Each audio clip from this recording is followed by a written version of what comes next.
first started way back in 4000 BC. On 4000 BC, the income of the temple was recorded in Lower Mesopotamia. On 2500 BC, historical accounting work Luca Pacioli, father of modern accounting എന്ന ശാസ്ത്രത്തിൻ്റെ കണ്ടുപിടുത്തം നടത്തിയത് ഇദ്ദേഹമാണ്. Italian ദേശക്കാരനാണ്, മാത്തമാറ്റിക്സാണ്. 1494 അദ്ദേഹം ഒരു theory പ്രസിദ്ധീകരിച്ചു. അതിൻ്റെ പേര് ഡബിൾ എൻട്രി ബുക്ക് കീപ്പിംഗ് എന്നായിരുന്നു. 27 പേജുള്ള ഈ തിയറിയാണ് ഇന്ന് ലോകത്തെമ്പാടും ഉള്ള അക്കൗണ്ടൻറ്റുമാർ സ്വീകരിച്ചിരിക്കുന്നത്. ഇനി അതുപോലെ തന്നെ ലോകത്താദ്യമായി അക്കൗണ്ടിങ് സമ്പ്രദായം നിലവിൽ വന്നത് മെസോപ്പൊട്ടേമിയ എന്ന ഒരു രാജ്യത്താണ്. ആ രാജ്യത്തിൻ്റെ ചിത്രം ഭൂലോക മാപ്പിൽ നിന്നും എടുത്തിട്ടുള്ളതാണ്. അതും എല്ലാവരും കണ്ട് ബോധ്യപ്പെടുമല്ലോ. ഇനി നമ്മൾ പഠിക്കുവാൻ പോകുന്നത് ഡബിൾ എൻട്രി എങ്ങനെ കണ്ടുപിടിക്കാം. ഇപ്പം നമുക്കൊരു ട്രാൻസാക്ഷൻ കിട്ടി. ആ ട്രാൻസാക്ഷൻ പറഞ്ഞിരിക്കുന്നതാണ് a started business with a capital of ₹5 lakhs എന്നാണ് തന്നിരിക്കുന്നത്. അപ്പോൾ അത് 5 ലക്ഷം രൂപ മുടക്കി ഒരു ബിസിനസ് തുടങ്ങി. അപ്പോൾ ഇവിടെ നമുക്ക് ബിസിനസ് തുടങ്ങണമെന്നുണ്ടെങ്കിൽ അധികാരികളുടെ ലൈസൻസ് വേണം. ഇപ്പോൾ ലൈസൻസ് നമ്മൾ മേടിക്കുമ്പോൾ അവിടെ ഒരു പേര് നമ്മൾ കൊടുത്തു, A1 സ്റ്റോഴ്സ് എന്ന്. ഇപ്പോൾ A1 സ്റ്റോഴ്സിൽ ടോം എന്ന പേരുള്ള ഒരു അക്കൗണ്ടൻറ്റിനെ നിയമിച്ചു. അത് ആണ് നിയമിച്ചത്. അപ്പം ഇവിടെ ഒരു പ്രത്യേകതയുണ്ട്. ബിസിനസ് തുടങ്ങിയെങ്കിലും ബിസിനസ്സിൻ്റെ കണക്കുകൾ പ്രത്യേകമായിട്ടാണ് എഴുതുന്നത്. അപ്പം ബിസിനസ്സിന് ഒരു പ്രത്യേക സെക്ഷനായിട്ടാണ് കണക്കാക്കുന്നത്. അതുകൊണ്ട് ഇതിനെ ബിസിനസ് എൻറ്റിറ്റി കൺസെപ്റ്റ് എന്ന് പറയും. അപ്പോൾ ഏത് സ്ഥാപനത്തിനാണേലും ഒരു പേരുണ്ടായിരിക്കണം. അപ്പോൾ ഇതാണ് പറയുന്നത്. അപ്പം അക്കൗണ്ടൻസിലൊരു പ്രധാന പോയിൻ്റാണ് ബിസിനസ് എൻറ്റിറ്റി കൺസെപ്റ്റ്. അതെന്താണെന്ന് ചോദിച്ചാൽ പറയേണ്ട ഒരു മറുപടി ഇതാണ്. ബിസിനസ്സിനെയും പ്രൊപ്പറേറ്റർ അല്ലെങ്കിൽ ഓണറേയും 2 രീതിയിലായിട്ടാണ് കാണുന്നത്. ബിസിനസ്സിൻ്റെ കണക്കുകൾ പ്രത്യേകം എഴുതും. ബിസിനസ്സിലേക്ക് എന്തുമാത്രം പണങ്ങൾ വന്നു, ഏതൊക്കെ രീതിയിൽ വന്നു, ഏതൊക്കെ രീതിയിൽ പോയി, അതാണ് ബിസിനസ്സിൽ എഴുതുന്നത്. അതവിടുത്തെ അക്കൗണ്ടൻറ്റ്. ഇവിടെ നമ്മൾ ടോം എന്ന് പറയുന്ന ഒരാളെ അപ്പോയിൻറ്റ് ചെയ്തു, അതിഷ്ടമുള്ള ആളെ അപ്പോയിൻറ്റ് ചെയ്യും. ഇനി ഇങ്ങനെ നമുക്കൊരു ക്വസ്റ്റ്യൻ കിട്ടി. അതായത് started business with a capital of ₹5 lakhs. അപ്പോൾ ഇതിൽ എത്ര അക്കൗണ്ട് ഉണ്ടെന്ന് നോക്കണം. അതിൽ 2 അക്കൗണ്ടാണ്. ഒന്ന് എന്ന് പറഞ്ഞാൽ പേഴ്സണൽ അക്കൗണ്ടാണത്, വ്യക്തിയല്ലേ. ഇനി 6 എന്ന് പറഞ്ഞു കഴിഞ്ഞാൽ ക്യാഷ് എന്ന് പറഞ്ഞാൽ റിയൽ അക്കൗണ്ടാണ്. അതാണ് 6 ഇവിടെ പറഞ്ഞിരിക്കുന്നത്. അപ്പോൾ നമ്മൾ പേഴ്സണൽ അക്കൗണ്ടിൻ്റെ rule, debit and credit rule എന്താണെന്ന് മനസ്സിലാക്കണം. അതുപോലെ തന്നെ ക്യാഷ് അക്കൗണ്ട് റിയൽ അക്കൗണ്ടാണ്. റിയൽ അക്കൗണ്ടിൻ്റെ ഡെബിറ്റ് ആൻഡ് ക്രെഡിറ്റ് റൂൾസ് നമ്മൾ അപ്ലൈ ചെയ്യണം. അപ്പോൾ ഇവിടെ റിയൽ അക്കൗണ്ട് എന്ന് പറഞ്ഞു കഴിഞ്ഞാൽ സ്വത്തുക്കളുടെ അക്കൗണ്ടാണ്. സ്വത്തുക്കളുടെ അക്കൗണ്ടിൻ്റെ ഡെബിറ്റ് ആൻഡ് ക്രെഡിറ്റ് റൂൾ എന്താണ്? Debit what comes in and credit what goes out. അപ്പോൾ ഇവിടെ ക്യാഷ് വരുമായിരുന്നു ഈ ബിസിനസ്സിലേക്ക്. അപ്പോൾ ഈ ടോമായി അക്കൗണ്ട് എഴുതുന്നത്. അപ്പോൾ ടോമിൻ്റെ അടുക്കിലേക്ക് A1 സ്റ്റോഴ്സിലേക്കാണ് വരുന്നത്. അപ്പോൾ ടോമിൻ്റെ അക്കൗണ്ടിലേക്ക് ക്യാഷ് വന്നു. അപ്പോൾ ക്യാഷ് അക്കൗണ്ട് ഡെബിറ്റ് എന്ന് എഴുതി വെക്കുക. ഇതാണ് ഇവിടെ ക്യാഷ് അക്കൗണ്ട് ഡെറ്റർ 5 ലക്ഷം. ഇനി പേഴ്സണൽ അക്കൗണ്ട് ആണ് അല്ലേ? പേഴ്സണൽ അക്കൗണ്ടാണ്. പേഴ്സണൽ അക്കൗണ്ടിൻ്റെ തത്വം എന്താണ്? Debit the receiver and credit the giver. ആണ് ബിസിനസ്സിലേക്ക് കാശ് കൊടുത്തത്. അപ്പം ബിസിനസ്സിലേക്ക് കാശ് തന്നതുകൊണ്ട് ക്രെഡിറ്റ് ചെയ്തു. അതാണ് ക്യാപിറ്റൽ അക്കൗണ്ട് ക്രെഡിറ്റ് എന്ന് എഴുതി വെച്ചത്. ഇതാണ് നമ്മുടെ ഡബിൾ എൻട്രി. ഇനി നമ്മളിതിനെ ഒരു ലഘു വിവരണം എഴുതി വെക്കണം. ആ വിവരണത്തിനെയാണ് നമ്മുടെ നരേഷൻ എന്ന് പറയുന്നത്. TION നരേഷൻ എന്ന് പറയും. ഈ വിവരണത്തിൽ. അപ്പോൾ ഈ നരേഷൻ നമ്മൾ എഴുതി വെക്കുന്നത് ഇവിടെ എഴുതി വെക്കേണ്ട അതിൻ്റെ ലഘു വിവരണമാണ്. അത് പറയുന്നു ബീയിങ് ആണ് ആദ്യം തുടങ്ങുന്നത്. ചില കേസിൽ ആസെന്നുണ്ട്, AS ഇങ്ങനെ ആസെന്ന് ചില ബുക്കുകളിലുണ്ട്. ഇപ്പോൾ രണ്ടും ശരിയാണ്. ഇപ്പോൾ ഒരു പ്രവൃത്തിയുടെ തുടർച്ചയെന്ന് മാത്രം മനസ്സിലാക്കിയാൽ മതി. Being capital invested by A as per receipt number 1. അതായത് ഇത് ടോമാണ് എഴുതി വെക്കുന്നത്. അക്കൗണ്ടിൽ ടോമില്ലേ, ടോം എഴുതി വെക്കുകയാണ് എ 5 ലക്ഷം രൂപ ക്യാഷായിട്ട് തന്നു, അതിന് എക്ക് രസീത് കൊടുത്തു. അപ്പോൾ നമ്മൾ ആരിൽ നിന്ന് പണം മേടിച്ചു കഴിഞ്ഞാൽ അവർക്ക് രസീത് കൊടുത്തോണം. അതുപോലെ തന്നെ നമ്മൾ ആർക്കെങ്കിലും പണം കൊടുത്തിട്ടുണ്ടെങ്കിൽ അവരിൽ നിന്ന് രസീത് മേടിച്ചോണം. അപ്പോൾ നമ്മൾ പണം മേടിച്ചിട്ട് രസീത് കൊടുത്തു കഴിഞ്ഞാൽ അതിനെ രസീത് വൗച്ചർ എന്ന് പറയും. ഇനി നമ്മൾ ആർക്കെങ്കിലും പണം കൊടുത്തിട്ട് നമ്മൾ രസീത് മേടിച്ചു കഴിഞ്ഞാൽ അതിനെ പേയ്മെൻറ്റ് വൗച്ചർ എന്ന് പറയും. അപ്പോൾ വൗച്ചർ എന്ന് പറഞ്ഞാൽ പണം കൊടുത്ത് നമ്മൾ പണം ചിലവാക്കിയിട്ട് പകരം മേടിക്കുന്ന രസീത്. ഇനി രസീത് എന്ന് പറഞ്ഞു കഴിഞ്ഞാൽ നമ്മൾ പണം മേടിച്ചിട്ട് കൊടുക്കുന്ന രേഖ. അപ്പോൾ ഇത് പ്രത്യേകമായിട്ട് സൂക്ഷിച്ച് വെക്കേണ്ടതുണ്ട്. കാരണം ഒരു ഓഡിറ്റർ വന്നു കഴിഞ്ഞാൽ അദ്ദേഹം ഈ എൻട്രി നോക്കും. ഇപ്പോൾ 5 ലക്ഷം രൂപ ക്യാപിറ്റൽ 5 ലക്ഷം രൂപയുടെ വന്നിട്ടുണ്ട്, അത് ക്യാഷ് അക്കൗണ്ട് ഡെബിറ്റ് ചെയ്യണം, ക്യാപിറ്റൽ അക്കൗണ്ട് ക്രെഡിറ്റ് ചെയ്യണം. ക്യാഷ് അക്കൗണ്ടാണ് വന്നതുകൊണ്ട് അത് ഡെറ്ററാണ്, ക്യാപിറ്റൽ അക്കൗണ്ട് തന്നതുകൊണ്ട് അത് ക്രെഡിറ്ററാണ്. ഇവിടെ രണ്ട് പേരുണ്ട്, റിസീവർ ആൻഡ് ഗിവർ. ഇത് റിസീവർ, ക്യാഷ് റിസീവർ, ഇത് ഗിവർ. അപ്പം ആ രസീത് നമ്മൾ സൂക്ഷിക്കണം. അപ്പോൾ ഇങ്ങനെ ഇത് നേരാണോ എന്നറിയാൻ വേണ്ടി ഈ രസീത് ഓഡിറ്റർ നോക്കും. അപ്പോൾ നോക്കിയതിന് ശേഷം ഇത് വെരിഫൈ ചെയ്ത് കൊടുക്കുകയുള്ളൂ, കറക്റ്റ് ആവുള്ളൂ. അപ്പോൾ നമ്മൾ പണം ആരിൽ നിന്ന് മേടിച്ചിട്ടുണ്ടെങ്കിൽ നമ്മൾ രസീത് കൊടുത്തോളാം. ഇങ്ങനെ ഓർഡറിൽ നമുക്ക് ഇഷ്ടമുള്ള ഓർഡർ നമ്പർ എഴുതാം. ചിലപ്പോൾ മാസത്തിൻ്റെ ആരംഭം മുതൽ അവസാനം വരെ ഒരു മാസത്തെ റെസിപ്റ്റ് വൗച്ചർ നമ്പർ കൊടുക്കും. അത് കഴിഞ്ഞിട്ട് അടുത്ത മാസത്തെ റെസിപ്റ്റ് നമ്പർ 1 തുടങ്ങി ആ മാസം അവസാനിക്കുന്നോടം വരെ എത്ര റെസിപ്റ്റ് കൊടുത്തിട്ടുണ്ടോ അത് ഇങ്ങനെ 2, 3, 4, 5, 6 എന്നിങ്ങനെ എഴുതിക്കൊണ്ടിരിക്കും.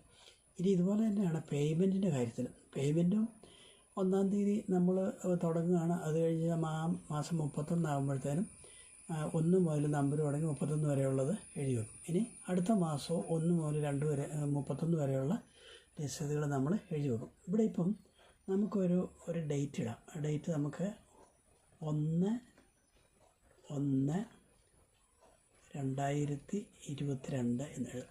അപ്പോൾ 1/1/2022 നടന്ന സംഭവമാണിത്. അപ്പോൾ ഇതെല്ലാവർക്കും മനസ്സിലായി കാണുമെന്ന് വിചാരിക്കുന്നു. ഇനി നിങ്ങളിത് കൃത്യമായിട്ട് നോക്കി മനസ്സിലാക്കും. ഇനി 2/1/2022 അടുത്ത ഒരു ട്രാൻസാക്ഷൻ കിട്ടിയിരിക്കുന്നത്. അതായത് ഡിപ്പോസിറ്റഡ് ഇൻറ്റു സ്റ്റേറ്റ് ബാങ്ക് ഓഫിൻ്റെ SBI അക്കൗണ്ട് നമ്പർ. ഈ അക്കൗണ്ട് നമ്പർ നമുക്ക് 13 അക്കങ്ങളുണ്ട് ഇപ്പോൾ. അപ്പോൾ അതിൽ അവസാനത്തെ അക്കൗണ്ട് നമ്മളിവിടെ എഴുതി വെച്ചിരുന്നു. അത് നമ്മൾ 4 ലക്ഷം രൂപ അടച്ചെന്ന് പറയുന്നത്. അതായത് ഒരു സ്ഥാപനത്തിൽ പൈസ വന്നു കഴിഞ്ഞാൽ ആ സ്ഥാപനത്തിൽ സൂക്ഷിച്ച് വെക്കാവുന്ന പണത്തിന് ഒരു പരിധിയുണ്ട്. അപ്പോൾ അത് കഴിഞ്ഞ് കഴിഞ്ഞാൽ അത് അതിൽ കൂടുതലുണ്ടെങ്കിൽ ബാങ്കിൽ ഇട്ടോണമെന്നാണ് നിയമം. ആ കാര്യങ്ങളൊക്കെ എഴുതി വെച്ചിരിക്കുന്ന ഓരോ സ്ഥാപനത്തിനും അവരുടേതായ നിയമാവലികളുണ്ടായിരിക്കും. അപ്പോൾ ആ നിയമാവലി അനുസരിച്ച് 1-ാം തീയതി കിട്ടിയ പണം 1 ലക്ഷം രൂപ ബാങ്കിൽ ഓഫീസിൽ വെച്ചിട്ട് ബാക്കി 4 ലക്ഷം രൂപ ബാങ്കിലേക്ക് അടച്ചു എന്നാണ് പറഞ്ഞിരിക്കുന്നത്. അപ്പം അടച്ചു കഴിഞ്ഞപ്പോൾ നമ്മൾ എൻട്രി എഴുതണം. എൻട്രി എഴുതാനായിട്ട് SBI account, state bank of India account number 500 എന്നുള്ളത് ഒരു പേഴ്സണൽ അക്കൗണ്ടാണ്. ബാങ്ക് ഒരു വ്യക്തിയാണ്. അതായത് ആർട്ടിഫിഷ്യൽ പേഴ്സൺ എന്നാണ് പറയുന്നത്. അതായത് വ്യക്തിയോ സ്ഥാപനങ്ങളോ വന്നു കഴിഞ്ഞാൽ അത് പേഴ്സണൽ അക്കൗണ്ടിൽ കൂട്ടും. അതായത് സ്ഥാപനങ്ങളെ നമ്മൾ ആർട്ടിഫിഷ്യൽ പേഴ്സൺ എന്ന് പറയുന്നത്. വ്യക്തിയാണെങ്കിൽ വ്യക്തികളുണ്ടാവും. ഇനി ഒരു സ്ഥാപനമാണെങ്കിൽ അവിടെ ഒന്നിൽ കൂടുതൽ ആളുകൾ ചേർന്നിരുന്നാണ് സ്ഥാപനം നടത്തുന്നത്. അതുകൊണ്ട് ഇതിനെ നമ്മൾ ആർട്ടിഫിഷ്യൽ പേഴ്സൺസ് എന്ന് പറയും. ഈ സ്ഥാപനങ്ങളെ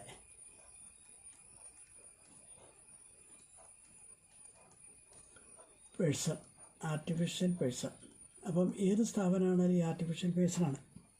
ഇപ്പം നമ്മളൊരു സ്കൂളിൻ്റെ അക്കൗണ്ട് എഴുതിയാലും കോളേജിൻ്റെ അക്കൗണ്ട് എഴുതിയാലും ചർച്ചിൻ്റെ അക്കൗണ്ട് എഴുതിയാലും ഹോസ്പിറ്റലിൻ്റെ അക്കൗണ്ട് എഴുതിയാലും ബാങ്കിൻ്റെ അക്കൗണ്ടിൽ എഴുതിയാലും എന്നാ എഴുതിയാലും അത് ഒരു സ്ഥാപനമാണെങ്കിൽ അതിനെ ആർട്ടിഫിഷ്യൽ പേഴ്സൺ എന്ന് വിളിക്കും. അപ്പോൾ ഇത് രണ്ടും ഒരേ ഐറ്റമാണ്, അതായത് പേഴ്സണൽ അക്കൗണ്ടിൽ പെടും. ഇപ്പോൾ ഇവിടെ SB അക്കൗണ്ട് പേഴ്സണൽ അക്കൗണ്ട് വന്നു. ഇനി അടുത്തുള്ള ക്യാഷല്ലേ പോയത്, അപ്പോൾ അത് റിയൽ അക്കൗണ്ടാണ്, അസറ്റാണ് അല്ലേ. അസറ്റ് അക്കൗണ്ടിൻ്റെ ഡെബിറ്റ് ആൻഡ് ക്രെഡിറ്റ് റൂൾ എന്താ? Debit what comes in and credit what goes out. നമ്മുടെ ഓഫീസിൽ നിന്നും ക്യാഷ് പോയതാണ്. നമ്മുടെ ഓഫീസ് ഏതാ?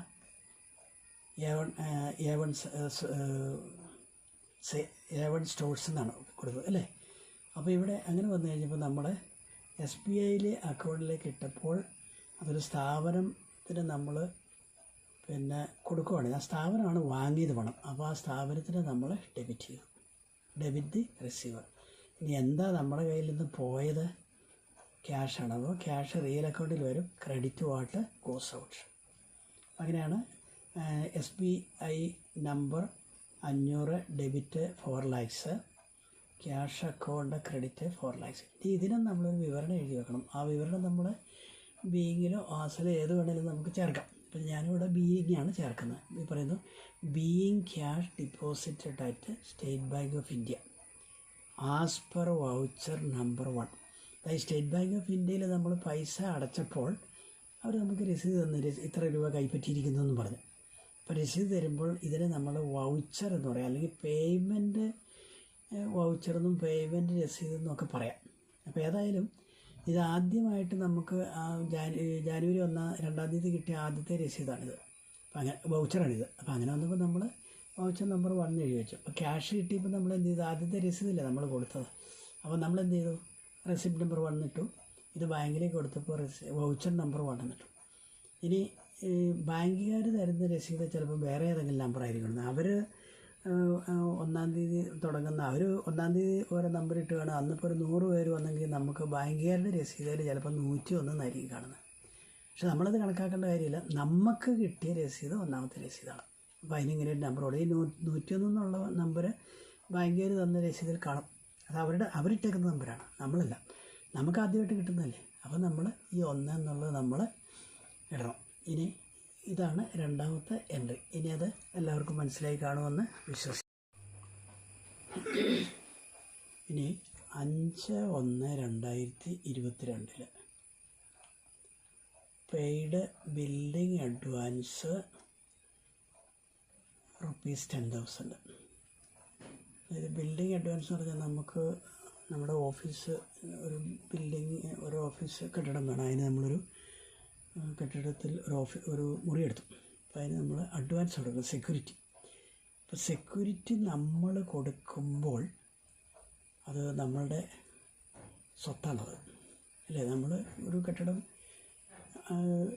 വാടകയ്ക്ക് എടുക്കുകയാണ് ചെയ്ത്. അപ്പോൾ അത് നമ്മുടെ സ്വത്താണ്. സ്വത്താകുമ്പോൾ ഏത് അക്കൗണ്ടിൽ വരും? റിയൽ അക്കൗണ്ടിൽ വരും സ്വത്ത്. അതുപോലെ തന്നെ ക്യാഷ് കൊടുത്തെന്നാണ് പറയുന്നത് അഡ്വാൻസ്, അതും റിയൽ അക്കൗണ്ടിൽ വരും.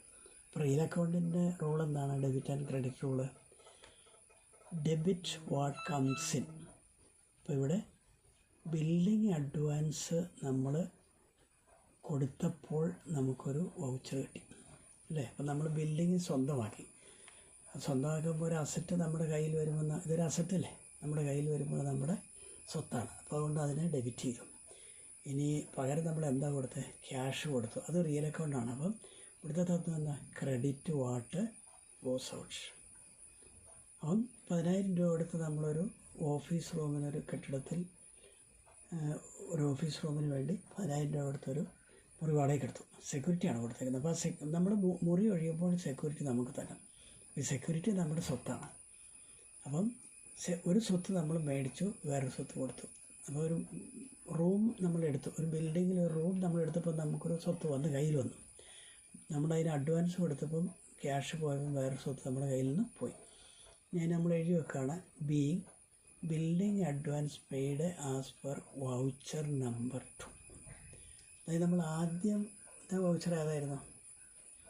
അത് ബാങ്കിലേക്ക് പൈസ കൊടുത്തു, ബാങ്കുകാർ രസീത് തന്നു. അതിനെ നമ്മൾ ആദ്യം കിട്ടിയതുകൊണ്ട് 1 എഴുതി വെച്ചു. അത് കഴിഞ്ഞ് നമ്മൾ ബിൽഡിംഗ് അഡ്വാൻസ് കൊടുത്തു കഴിഞ്ഞപ്പം അവർ രസീത് തന്നതിന് നമ്പർ 2 എന്ന് കൊടുത്തു. ഇനി അവർ പറഞ്ഞാൽ പലരിൽ നിന്നും കാശ് മേടിച്ചിട്ടുണ്ടാകും ഈ ബിൽഡിങ് നമുക്ക് തന്നവർ. അപ്പോൾ അന്നേരം അവർ ഓരോ നമ്പർ എടുക്കും. ചിലപ്പോൾ അവരുടെ ഒരു 77 ആയിരിക്കും, അവർ തന്ന പേപ്പറിൽ അവരുടെ ബിൽ നമ്പർ 77 ആയിരിക്കും. നമ്മളത് മൈൻഡ് ചെയ്യേണ്ട കാര്യമില്ല. നമ്മുടെ കയ്യിൽ കിട്ടിയിരിക്കുന്ന രണ്ടാമത്തെ വൗച്ചറാണ്. ഇനി ഇത് ഈ ഓരോ ദിവസവും കിട്ടുന്ന രസീതും വൗച്ചറുകളും പ്രത്യേകം ഫയലിൽ എഴുതി വെക്കണം. അപ്പോൾ ഒരു ഓഡിറ്റർ വന്ന് കിട്ടിയ രസീതുകളെല്ലാം നോക്കും, അതിങ്ങനെ ക്രമത്തിലാണോ നോക്കും. അപ്പോൾ ഇവിടെ ബാങ്കിലേക്ക് പൈസ കൊടുത്തപ്പോൾ നമ്മൾ എയിൽ നിന്നും പൈസ വാങ്ങിച്ചപ്പോൾ നമ്മൾ എക്ക് ഒരു രസീത് കൊടുത്തു. പിന്നെ നമ്മൾ ആർക്കും കൊടുത്തതായിട്ട് ഇവിടെ രേഖയില്ല. ഇനി നമ്മൾ ബാങ്കിലേക്ക് കൊടുത്തപ്പോൾ നമ്മളൊരു വൗച്ചർ മേടിച്ച് അതിന് 1 പേര് കൊടുത്തു. അതിന് ബാങ്കുകാർ അവർക്ക് കിട്ടിയ അവർ ഇഷ്യൂ ചെയ്ത രസീതായിരിക്കും, ആ നമ്പറായിരിക്കും ആ സ്ലിപ്പിൽ കാണുന്നത്. പക്ഷെ നമ്മളതിനൊരു നമ്പർ കൊടുക്കണം. നമുക്ക് കിട്ടിയ 1ാമത്തെ സ്ലിപ്പാണ് ബാങ്കിൽ നിന്ന്. ഇനി അതുപോലെ തന്നെ 2ാമത്തെ സ്ലിപ്പാണ് നമ്മൾ ബിൽഡിംഗ് അഡ്വാൻസിന് കൊടുത്തത്. അതിന് നമ്മൾ നമ്പർ 2 എന്നിട്ടു. ഇത് നമ്മൾ മൈൻഡ് ചെയ്യേണ്ട കാര്യമില്ല. കാര്യം മനസ്സിലായെന്ന് വിശ്വസിക്കുന്നു. ഓക്കെ. ഇനി ഇവിടെ 6/1/2022 നമ്മൾ ഓഫീസ് ഫർണിച്ചർ വാങ്ങി. 6/1/2022 നമ്മൾ ഓഫീസ് ഫർണിച്ചർ വാങ്ങി. ഓഫീസ് ഫർണിച്ചർ വാങ്ങിയപ്പോൾ നമ്മൾ അതാണ് ഇവിടെ എഴുതിയത്, പർച്ചേസ്ഡ് ഓഫീസ് ഫർണിച്ചർ ₹5,000. അപ്പം 5000 രൂപയ്ക്ക് നമ്മൾ ഓഫീസ് ഫർണിച്ചർ വാങ്ങി. അപ്പോൾ ഇവിടെ 2 ഓഫീസ് ഫർണിച്ചർ നമ്മൾ മേടിച്ചു, പകരം നമ്മൾ പണം കൊടുത്തു. ഫർണിച്ചർ മേടിക്കുമ്പോൾ അത് ഓഫീസ് ഫർണിച്ചർ നമ്മുടെ സ്വത്തല്ലേ, കാശ് കൊടുത്ത് നമ്മൾ ഉപകരണം മേടിച്ച് നമ്മുടെ സ്വത്താണ്. അപ്പോൾ അത് റിയൽ അക്കൗണ്ടായിട്ട് വന്നു. ഇനി ക്യാഷ് കൊടുത്തു, നമ്മുടെ കയ്യിലുണ്ടായിരുന്ന ക്യാഷും സ്വത്തല്ലേ, ക്യാഷ് കൊടുത്തു, അത് റിയൽ അക്കൗണ്ടാണ്. റിയൽ അക്കൗണ്ടിൻ്റെ ഡെബിറ്റ് ആൻഡ് ക്രെഡിറ്റ് റൂൾ എന്താണ്? ഓഫീസ് ഫർണിച്ചർ വന്ന് debit what comes in and credit what goes out. Office furniture വന്നതുകൊണ്ട് നമ്മൾ ഓഫീസ് ഫർണിച്ചർ അക്കൗണ്ട് ഡെബിറ്റ് ചെയ്തു. ഡെബിറ്റ്. ഇപ്പോൾ അവരെന്താ കൊടുത്തത്? ക്യാഷ് കൊടുത്തു. ക്യാഷ് കൊടുത്തപ്പോൾ ക്യാഷ് പോയി. അപ്പോൾ ക്യാഷ് അക്കൗണ്ട് ക്രെഡിറ്റ്. ഇത് നമ്മൾ അതിന് നരേഷൻ എഴുതി വെക്കണം. B office furniture purchased as per voucher number 3. എന്താ 3 എന്ന് പറഞ്ഞാൽ നമ്മൾ ഫർണിച്ചർ മേടിച്ചപ്പോൾ ഫർണിച്ചർ കടക്കാരൻ നമുക്കൊരു ബില്ല് തന്നു. ആ ബില്ലിനെ നമ്മൾ വൗച്ചർ എന്ന് വിളിക്കുന്നത്. അപ്പം നമുക്ക് 3ാമത്താണ്. ആദ്യത്തെ എവിടെയായിരുന്നു? ബാങ്കിൽ പൈസ ഡെപ്പോസിറ്റ് ചെയ്ത് കഴിഞ്ഞപ്പോൾ 1ാമത്തെ വൗച്ചർ കിട്ടി. 2ാമത് നമ്മൾ ബിൽഡിങ്ങിന് അഡ്വാൻസ് കൊടുത്തു. അന്നേരം നമുക്ക് 2ാമത്തെ വൗച്ചർ ബിൽഡിംഗ് ഓണർ തന്നു. 3ാമത്തെ വൗച്ചർ നമ്മൾ ഫർണിച്ചർ മേടിച്ചപ്പോൾ ഫർണിച്ചർ കടക്കാരൻ തന്നു. അപ്പം ഇതാണ് 3ാമത്തെ എൻട്രി.